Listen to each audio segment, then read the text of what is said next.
Very much. And with the battle for Congress underway as we speak, a new book is highlighting just how important it is not only for the GOP to win in November, but also to take back the presidency in 2012.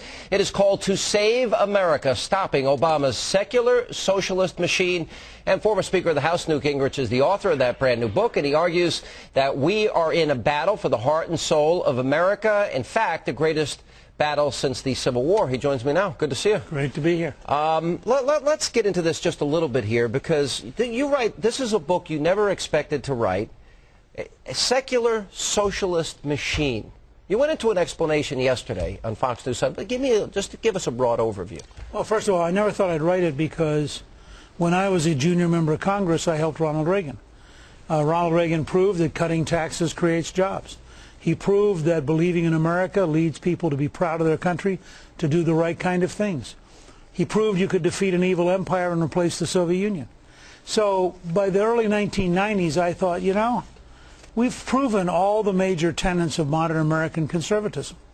And it never occurred to me that the hard left would just dig in, bury themselves in the academic world, in the news media, and the labor unions, and now have come back more left-wing, more radical, more determined than ever.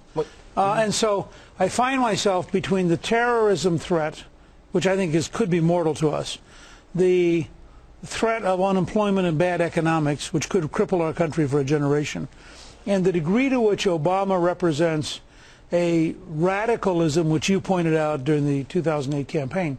Suddenly we're in a struggle I wouldn't have thought possible. I literally would have told you 10 or 15 years ago, I can't imagine the left being this unwilling to learn and this determined to seize power. What you say in the book, it's clear that if the left stay in power, and I'm going to tell you, this is very much in keeping. I just came off a 20-city tour, met a lot of people, shook a lot of hands.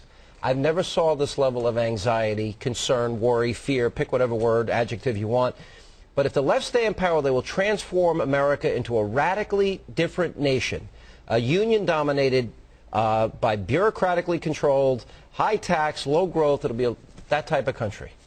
I think that's just the fact. I mean, what I had to do was listen carefully to what they say, look at what they do, put it up on a wall and think about it, and realize that, I mean, just listen to Obama, for example, on the arrogance of his right to decide how much people should earn, his right to decide whose wealth to redistribute, his right to decide which companies to punish, his right to decide which bureaucrats to empower. And that's, I mean, this is not a country which is based on the idea that politicians tell the rest of us how we should live. All right, here's the question. And you got into this with Chris Wallace yesterday, a little bit about Bob Bennett and his defeat. Right. You would endorse Bob Bennett. You know, I watched John Kyle. I like John Kyle. He's a great senator in Arizona. But he stated up front, he's not going to oppose Elena Kagan for the U.S. Supreme Court. And is that an exit? I don't think he said he wouldn't oppose it. He said he wouldn't filibuster. Okay, so he wouldn't filibuster. But he may get there by the time we're done. Well, he said pretty emphatically that he wouldn't filibuster. Well, here's my concern. Are conservatives and Republicans, you know, I don't think they're being strong enough. I agree. Look, let's take the case of Elena Kagan.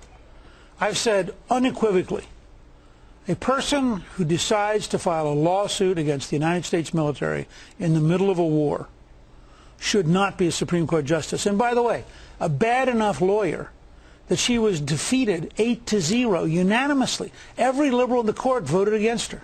Which shows she's more radically left than them on that issue. And by the way, she's very narrow in her focus. Back to that focus, though. Where are except for Senator Inhofe, there's not another Republican that has been as outspoken as you have. And do they have the fight in them? Do they understand what you're trying? Look, Chris Wallace went after you on the issue of this is a threat to America as great as Nazi Germany and as the Soviet Union. Do you think the rest of the Republican Party sees that? No. And here's my simple defense of that. If the secular socialist machine wins, we are going to be in a country which no longer resembles America.